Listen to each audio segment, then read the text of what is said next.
Bien, nos encontramos en las nuevas instalaciones del Centro Médico de Lora del Río y estamos aquí concretamente con el doctor y uno de los socios de este centro médico de aquí de esta localidad. Estamos hablando del doctor Francisco Jiménez. Francisco José Jiménez, ¿qué tal? Muy buenos días. Hola, buenos días, Fernando, ¿qué tal? Bueno, Francisco José, gracias por abrirnos las puertas del centro médico y bueno, la verdad que unas instalaciones maravillosas, magníficas, de reciente estreno y que bueno, como suele decir Francisco, vaya tinglado que tenía aquí montado, ¿no?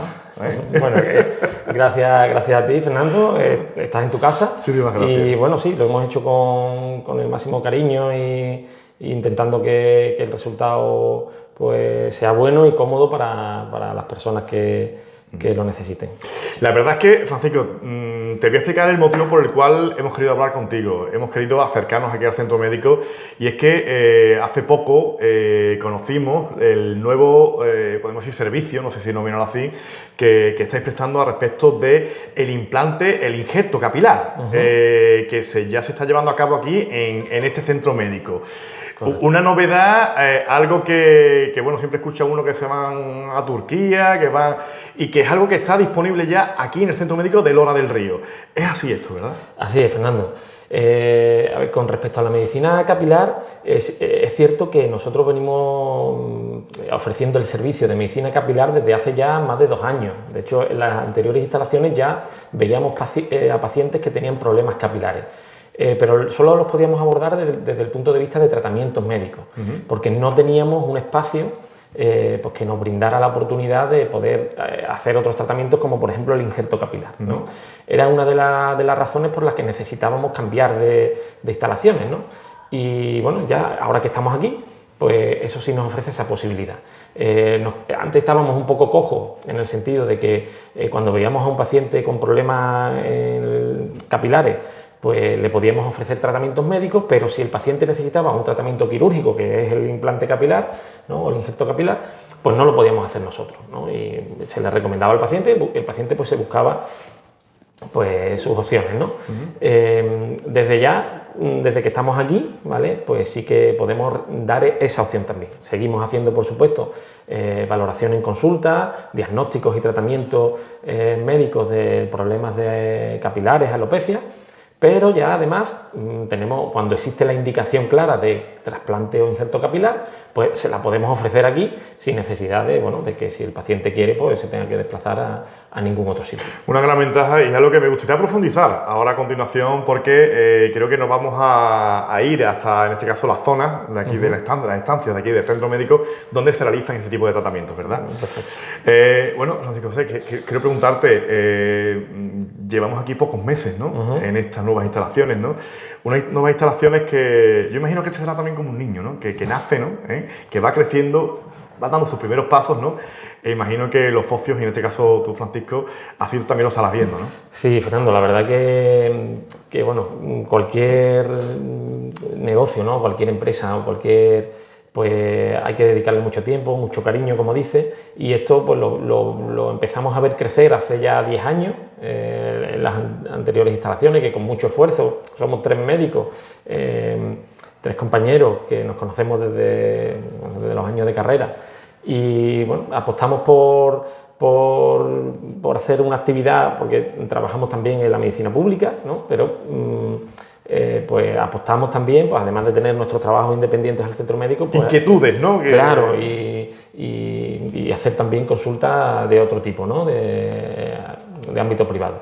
Y bueno, como tú dices, con mucho cariño, mucho esfuerzo también, mucha dedicación, pero lo vas viendo crecer y eso es la satisfacción, ¿no? De ir viendo pues crecer el centro y bueno, que ver que se atienden cosas que pues bueno, que es una opción más, ¿no? Sin desmerecer ni muchísimo menos, ¿no? Yo soy trabajador de la medicina pública y total defensor de ella, pero bueno, hay veces que hay cosas o bien que la medicina la sanidad pública no cubre, o bien personas que quieren una segunda opinión o consultar por algún tipo de cuestión y que, bueno, pueden, si tienen la oportunidad, pues pueden consultar en la medicina privada.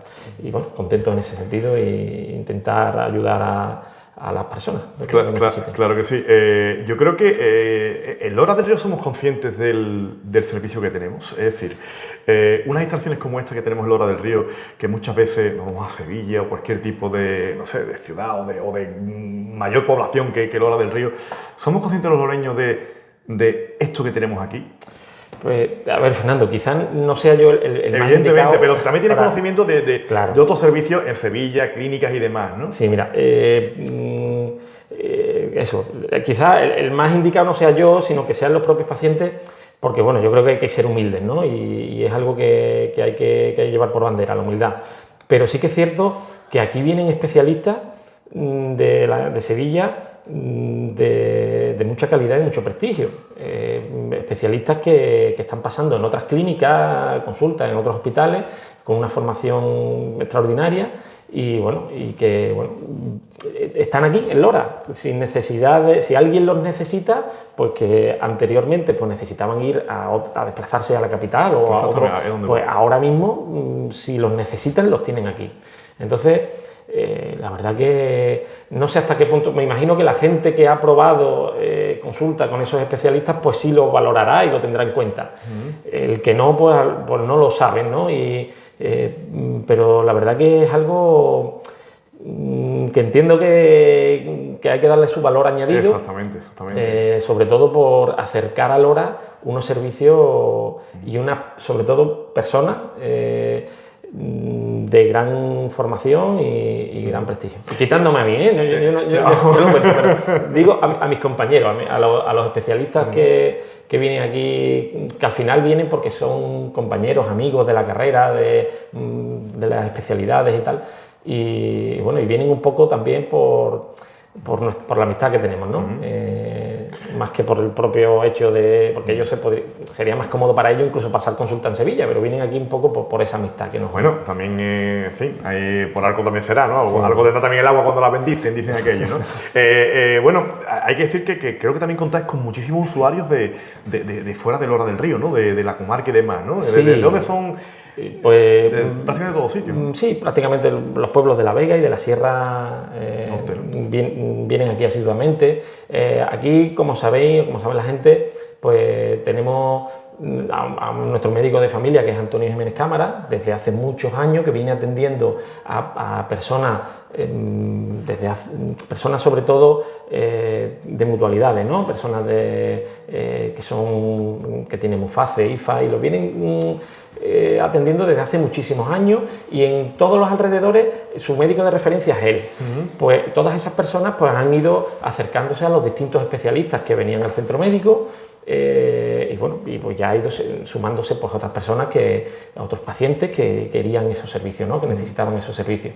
Pero sí, aquí hay gente de la Puebla de los Infantes, Constantina, Alcolea, Cantillana, Peñaflor, La Campana, Carmona, no sé, de todos los alrededores vienen, incluso de Sevilla. Yo personalmente en la consulta de medicina de capilar, pues yo veo gente que viene de Sevilla, y allí también tiene sus servicios, ¿no? Pero quizás a lo mejor por conocidos que han venido y tal, pues al final, como referencia, pues siempre consultan, y bueno, tengo pacientes también que vienen de Sevilla y otros pacientes que en Sevilla, de otras especialidades, pues a lo mejor tienen una lista de espera más alta en otro sitio y se vienen aquí porque aquí los pueden atender más tempranamente. Efectivamente, que eso también es muy importante, ¿no? El hecho que te puedan atender también de forma temprana, ¿no? Y una cosa que también me surge a la curiosidad, Francisco, si me vas a permitir. Sí. Tú eres trabajador también en este caso, del servicio público, ¿no? Sí. La medicina pública. Desde el Centro de Salud, en este caso, de Lora del Río, ¿se agradece el hecho de que tengamos estas instalaciones de cara también a esas colas, esas cuestiones que muchas veces colapsan las urgencias y las consultas? Bueno, a ver, es un tema un poco, porque yo, como te he comentado antes, yo soy trabajador de la sanidad pública, y además creo que hay que tener una sanidad pública de calidad y que cubra todas las necesidades de la población. Desgraciadamente, a día de hoy, todos podemos ver que quizás las listas de espera no son todo lo cortas que nos gustaría, está un poco saturado todo, ¿no? y eso debería de arreglarse desde la sanidad pública, ¿eh? No creo, sinceramente, no creo que eso lo tenga que arreglar la sanidad privada. Es decir, la sanidad privada pues debe de estar ahí, porque hay cosas que la sanidad pública no puede, no cubre, pero no cubre no porque no tenga esa capacidad, sino porque nunca lo ha hecho. Por ejemplo, las mutuas laborales, los accidentes laborales, los accidentes de tráfico, la medicina estética, esos son servicios que la sanidad pública no te cubre, no te brinda, ¿no? Entonces debe de haber una sanidad que lo haga, ¿no? En este caso, la sanidad privada. Y después, pues personas que quieran una segunda opinión o que por desgracia, porque esto es lamentable, ¿no? Que necesiten un diagnóstico o un tratamiento más rápido, más inmediato y por supuesto se lo puedan permitir, porque también hay que entender que la sanidad privada tiene un coste económico y no todo el mundo tiene acceso, lamentablemente, a la sanidad privada, ¿no? Entonces, pues esas personas que se lo pueden permitir y que lo necesitan, pues pueden recurrir aquí, ¿no? Pero a mí no me gusta mezclar una cosa con la otra. Intento, pues diferenciar muy bien las dos cosas. Intento dar lo mejor en los dos sitios, con mis fallos y errores, por supuesto, como puede tener en un lado y en otro, pero intento no mezclarlas, porque creo que tienen que ser dos cosas independientes y una no se debe de beneficiar de los males de la otra. Creo que la sanidad pública hay que cuidarla, todos, políticos, médicos, profesionales, ¿no? En general, médicos, enfermeras, tal, y pacientes. Creo que en conjunto todos tenemos que cuidar la sanidad pública porque es un bien fundamental. Y no mezclarla, con la sanidad privada, que está ahí, que también, como cualquier otra profesión, pues podemos prestar esos servicios, por supuesto, remunerándolos, ¿no? Y también, pues, pero que sean dos cosas independientes, no mezclarlas. Últimamente no, porque se habla mucho de que la sanidad pública está así para favorecer a la sanidad privada y tal. Sí, son temas muy espinosos. Sí, son espinosos, evidentemente.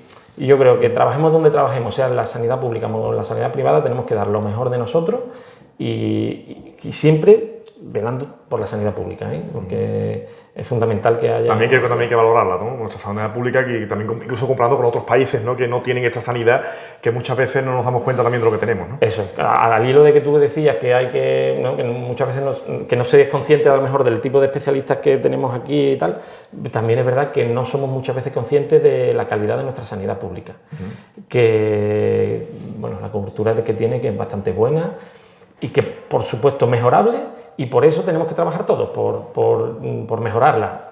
Políticos o gestores en general, profesionales y pacientes. Todos tenemos que cuidar de ella. Claro que sí. Francisco, si te parece, vamos a ir a la otra parte y ahora sí vamos a profundizar en este caso, tratamiento de injerto capilar, que estamos muy interesados en ello y que nos cuente exactamente, todos los detalles posibles, ¿de acuerdo? Estupendo. Muy bien. Perfecto. Bien, continuamos aquí en el centro médico y ya sí nos hemos trasladado concretamente hasta el lugar, en este caso la consulta, el espacio donde se hace realmente el tratamiento del injerto capilar. Seguimos con el doctor Francisco José Jiménez Sánchez. Francisco, ¿qué tal? Buenas tardes de nuevo, ya buenas tardes casi. Sí, buenas tardes. Francisco, aquí se sienta el paciente y aquí es donde se somete al tratamiento, ¿verdad? Correcto. Aquí hacemos el tratamiento quirúrgico, que es a lo que hacemos referencia cuando llamamos injerto capilar o trasplante capilar, ¿vale? Es una sala de cirugía menor, ¿vale? Un quirofanito pequeño. Hay que tener en cuenta que el injerto capilar o trasplante capilar es una cirugía menor, es decir, no necesita una anestesia completa del paciente. Necesita una anestesia local. Es una anestesia local. El paciente está despierto en todo momento, de hecho estamos hablando con él en todo momento y no necesita ningún tipo de anestesia general ni el paciente estar dormido. Entonces se puede realizar en un en una sala de cirugía menor, en un pequeño quirófano y tal, ¿vale? Y esta es la sala que nosotros hemos habilitado para ello. Bueno, el paciente llega, imagino, cuenta un poquito cómo es la crónica, Sí. desde que llega hasta que se sienta aquí y sale con su injerto ya, Vale.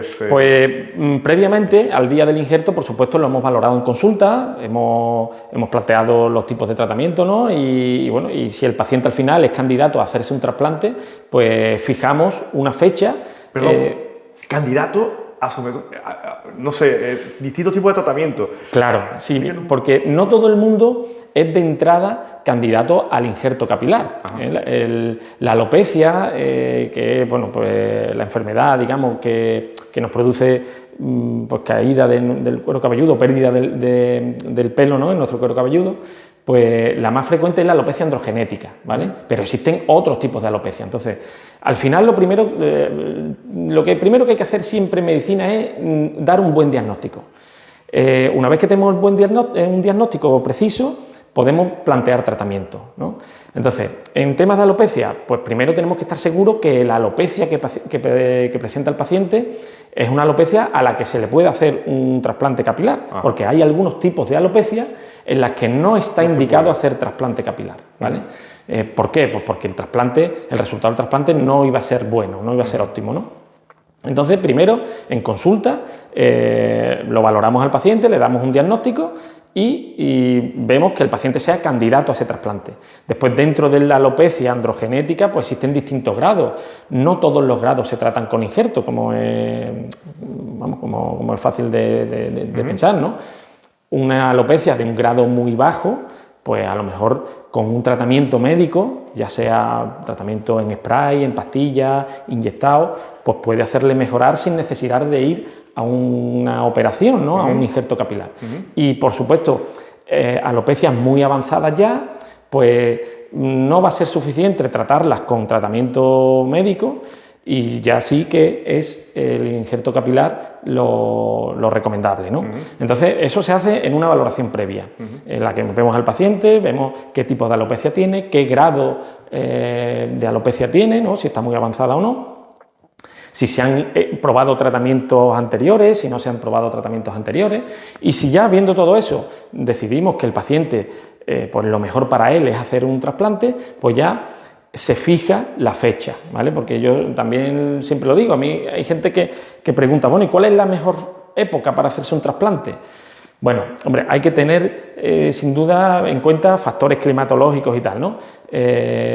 Pero yo siempre digo que la mejor fecha para hacerse un trasplante es la fecha a la que mejor le venga al paciente, porque hay que tener en cuenta que después de un trasplante el paciente tiene que estar pues en casa tranquilo, no puede ir a trabajar durante unos días, entonces pues no todo el mundo se puede permitir a lo mejor faltar de su trabajo una época. O sea que la determinada, tranquilidad ¿no? es fundamental en este Después aspecto, ¿no? eso es, sí, tanto para la salud de nuestro pelo, antes de someterse a ningún tratamiento, como para después de un tratamiento como un implante. Hay que estar en casa con unos cuidados específicos muy constantes durante los primeros días, que después se van relajando, pero sí necesitamos estar, yo diría que 2 semanas en casa tranquilamente. O sea, una fase completa de recuperación, ¿no? Sí. Recuperación, Sí, 2 sí, semanas tiene que estar... Eso, porque hay que hacer una serie de cuidados que no los podrías hacer en el trabajo.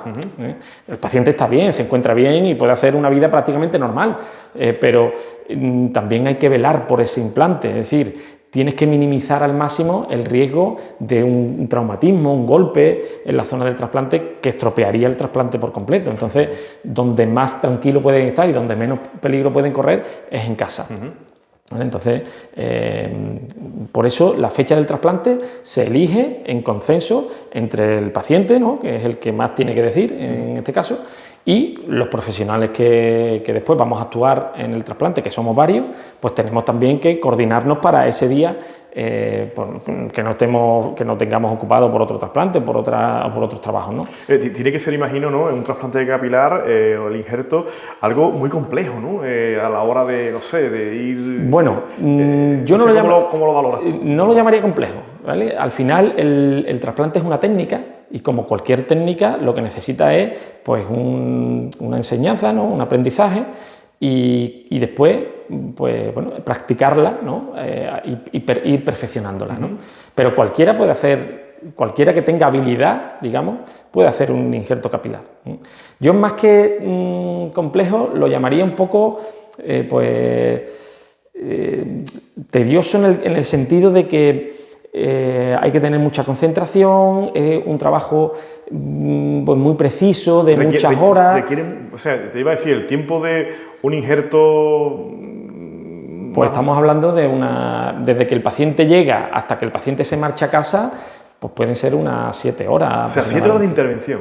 Sí, lo que pasa es que en realidad no estás todo el tiempo claro. en la intervención, ¿no? Pero porque tiempo, claro. cuando el paciente llega, ¿no? Y al hilo de lo que me preguntaba Fernando, pues el paciente llega al centro, primero lo recibimos, nos presentamos el equipo que lo vamos a atender, ¿no? Porque hasta el día del injerto quizás quien lo haya visto al paciente sería yo, nada más, pero después el día del injerto hay más compañeros, hay otro cirujano más, están las técnicos, ¿vale? Entonces nosotros somos un equipo completo, cinco personas para la intervención, ¿no? O sea, que imagino que el paciente debe estar tranquilo, ¿no? A la hora de ver tanto profesional y tanto, ¿verdad? Claro, hombre, eso también es un plus. Sí que es verdad que un injerto se puede sacar adelante incluso con tres profesionales, ¿vale?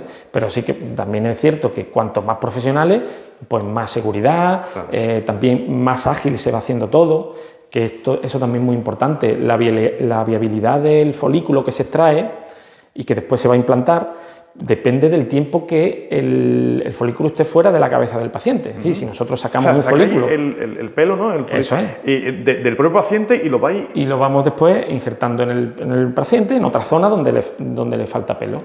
Entonces, el tiempo que el pelo esté fuera de la cabeza del paciente, pues se puede, digamos, dañar, se puede desnaturalizar. De hecho, lo tenemos que conservar en unas condiciones de frío y tal, ¿no?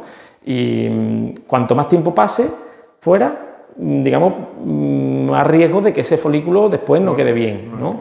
Entonces, cuantas más personas trabajemos, más agilidad y también más viabilidad se le puede dar a ese folículo, ¿no? Entonces, lo hacemos un poco por eso. Entonces, hasta el día del implante, quizás solo nos hayamos visto pues, el paciente y yo, ¿no? En el que hemos valorado, pero el día del implante el paciente se encuentra aquí a otros compañeros que no conoce, ¿no? Y además que vienen pues, de Sevilla, ¿no? Son compañeros que vienen de Sevilla. Y bueno, pues al principio se les presenta, ¿no? Pues mira, se les presenta el resto del equipo. Y después hay una primera fase en la que todavía no hemos entrado aquí, sino que lo hacemos en consulta, que es la fase de diseño. Es una fase en la que los profesionales, junto con el paciente y la familia también, porque al final el paciente tiene que quedar bien, pero también se tiene que quedar, o sea, la familia lo tiene que ver bien, ¿no? En este caso, pues su pareja, ¿no? Pues la hacemos pasar con el paciente y acordamos un poco el diseño que le vamos a dar al implante. Porque bueno, puede haber pues, diseño, pues, hay tantos diseños como personas, ¿no? Como pacientes, de la forma de la entrada, la altura a la que vamos a poner la primera línea de pelo. Entonces, o sea, todo eso hay que hablarlo antes. Se cuida y se mide, ¿verdad? Claro, y hay que dejarlo claro antes de la intervención, si no, los resultados pueden ser que no sean satisfactorios para el paciente. A lo mejor después te puede decir el paciente, pues es que yo esto no lo quería, esta entrada no la quería yo de esta manera, o la quería... Entonces, tenemos que quedar y darle el tiempo que necesite a la fase de diseño. Y eso se hace antes de entrar en quirófano, ¿vale? Una vez que ya tenemos eso cerrado y claro, es cuando pasamos aquí dentro y ya empezamos nosotros pues, a trabajar, ¿no? Con el paciente y bueno, empezamos a anestesiar. Primero, como te he comentado antes, una anestesia local. Existe también la posibilidad de sedación. La sedación es un tratamiento, digamos, que lo que hacemos es dormir superficialmente al paciente. Pero en ese caso el paciente estaría dormido toda la intervención. Entonces, para el paciente puede ser más cómodo, pero quizá los profesionales preferimos que el paciente no esté dormido, porque muchas veces necesitamos de la colaboración del paciente. Ajá. Necesitamos preguntarle cómo se encuentra, necesitamos pedirle que cambie de postura. Claro. Entonces, si está sedado y el paciente está dormido completamente o más o menos dormido, no podéis hacer pues las posturas, pues no podemos hacer esos cambios posturales. ¿Dais también a elegir si quieren local o si el paciente quiere estar sedado, pues eso es una opción y el paciente lo puede elegir. explicándole los pros y los contras. Claro. Porque necesario no es, mientras que para otro tipo de intervenciones es necesario la sedación, para este no es necesario, pero quizás hay pacientes más nerviosos o quizás pacientes que, bueno, que prefieren estar sedados, ¿no? Dormidos, un poquito dormidos, para así que se les pase el tiempo más rápido y tal. De todas maneras, aquí les solemos poner una serie o en la televisión, entonces están... Hay justamente una televisión justamente detrás nuestra, efectivamente, y es una serie, o sea, algo de entretenimiento que sí, algo que les gusta. No, son algunas horas, claro. Claro, son muchas horas, bueno, son varias horas, entonces pues le damos a elegir al paciente porque si quiere ver una película, una serie, un documental o música simplemente, ¿no? Y mientras tanto, pues bueno, pues se le va haciendo más corto, ¿no? Más agradable el rato. Es curioso, perdona, pero es curioso que no pensaba que, bueno, fíjate, ¿no? Que mientras te están operando, puedes disfrutar de cualquier programa de televisión o de serie que te guste, ¿no? Este tipo de intervención te lo permite. Claro, tipo de intervenciones no, pero este tipo de intervención pues te permite estar hablando con el paciente de lo que sea y pues y como son eso, varias horas también divididas en fases, hay una primera fase que es la fase de extracción folicular, en la que lo que hacemos es extraer los folículos pilosos del paciente de la zona donante que llamamos, que normalmente es la zona occipital. Esa es la zona donde se dona, por ahí. Eso, esa es la zona de donde extraemos el pelo, porque es pelo que no se va a caer nunca. Claro. ¿Vale? Si nos fijamos en cualquier persona que tenga una alopecia lo más avanzada posible, siempre tiene pelo en la zona occipital, ¿vale? Sí. Más o menos, pero siempre tiene pelo. Entonces, esa es la zona donante, ¿vale? Pues lo primero que se hace es la extracción de los folículos de la zona donante. Y eso pues, puede durar, más o menos, dependiendo también de la extensión de la zona donante y del paciente, pero puede durar aproximadamente unas 2 horas. Entonces, esas son 2 horas seguidas que tiene que estar el paciente quieto o pidiéndole que cambie de postura, la postura que nosotros vayamos necesitando. Anestesiado, sin dolor, pero claro, son 2 horas que se pueden hacer un poquito largas, pues mientras lo intentamos entretener o distraer de alguna manera. A su gusto. Y Francisco, ¿por qué el pelo de arriba se suele caer? ¿Cuál es una enfermedad? ¿Por qué? Sí, la razón fisiopatológica, ¿no? La razón por la que el pelo se va cayendo o miniaturizando, como nos gusta decir, ¿no? a los médicos que nos dedicamos a esto, es porque hay una hormona que poco a poco va dañando al folículo y va haciendo que el pelo, ciclo tras ciclo, vaya perdiendo grosor y longitud. Hasta que llega un momento que ha perdido tanto grosor y longitud que se ha convertido, ha pasado de ser un pelo normal a un vello, o incluso se ha llegado a caer o a que no salga ese vello. Pero es una causa hormonal, es una hormona que está muy bien identificada cuál es, y es la que esa hormona ataca al folículo, y además ataca a los folículos de la zona parietal, o sea, de la zona frontoparietal, ¿vale? No atrás. Esa es la causa, esa es la razón por la cual se puede hacer un implante, porque esa hormona no ataca al pelo de la zona de detrás de la cabeza. Sí, porque siempre naturalizamos a una persona que se le cae el pelo y se te ha caído el pelo y no se le busca muchas veces, ¿no? Claro, la explicación del por qué, ¿no? Pues, es por genética, pero siempre hay una causa, ¿verdad? La causa es esa, hablando de alopecia androgenética, que es del tipo de alopecia más frecuente que existe. La causa es una hormona que produce ese daño. Y sí que es verdad que se llama androgenética, porque es genético, digamos, la predisposición a que esa hormona nos ataque más o nos ataque menos. Es decir, hay personas que genéticamente no están predispuestas a que esa hormona les vaya a atacar el pelo. Y sin embargo, otras personas sí, normalmente dependiendo de nuestros antecedentes familiares. Y Francisco, una pregunta que te quiero hacer. ¿En las mujeres? Por suerte también es menos frecuente, pero también hay casos, imagino. Sí, por supuesto. Se llama, de hecho, la alopecia androgenética es andro, ¿no? que es el prefijo de hombre, porque es mucho más frecuente en hombres, pero eso no quiere decir que sea exclusivamente de hombres. Es un problema que también afecta a mujeres. Sin embargo, afecta de manera distinta. El patrón de alopecia en una mujer es distinto que el patrón de alopecia en un hombre. Es decir, la manera de perder el pelo, la mujer, es distinta a la manera de perder el pelo que tenemos los hombres. Las mujeres pierden el pelo de una manera más difusa, mientras que el hombre lo va perdiendo por zonas, de manera que primero vamos perdiendo por entradas y coronillas hasta que ya la entrada y la coronilla se fusionan. Y la mujer no, la mujer va perdiendo por igual en extensión, sí, es una pérdida más difusa. Ajá. Entonces... quizá más grave, ¿no? Bueno, no sé. Bueno, no es más grave porque al final se disimula más que cuando en el hombre lo perdemos completamente una zona. Y además la mujer es característico que suele responder mejor a los tratamientos médicos. Ajá. Esto quiere decir, ¿se puede hacer injertos capilares o trasplantes en mujeres? Por supuesto que se puede hacer, pero suelen responder muy bien a los tratamientos médicos. Entonces, nunca debemos de dejar de dar la oportunidad, antes de hacer un implante en una mujer, a que se trate. Responde mucho mejor la mujer que el hombre al tratamiento médico. Sí, suelen ser tratamientos agradecidos. Y hasta el punto de que no es necesario ir a un implante en la mayoría de los casos. Ajá. Aunque si es necesario se puede hacer también. Pues la verdad es que y ya pasa aquí, está el tiempo que tiene que estar con su entretenimiento, su serie, televisión o lo que sea, ¿no? Y como dices después, directamente ya a casa. Eso es, después... reposo absoluto, podemos decir, de 2 semanas, vida relativamente normal, pero... Sí, con mucho cuidado. De aquí el paciente se va pues con unos documentos, con las recomendaciones que tiene que tener. Se va también con un material para que se pueda realizar los primeros cuidados, ¿no? Después del injerto.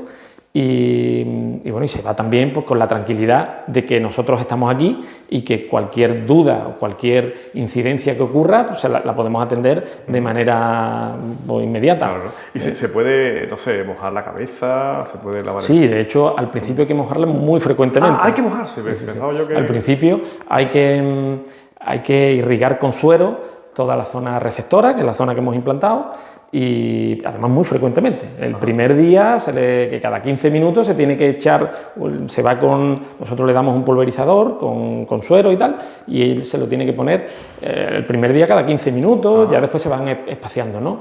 Cada media hora, cada 2 horas, con el paso de los días. Pero el suero es fundamental, el nutrir, hidratar la zona es fundamental para que después el implante pues, tenga un buen resultado. ¿Y en cuanto a tratamiento de medicina, otras medicinas que también tiene que tomar?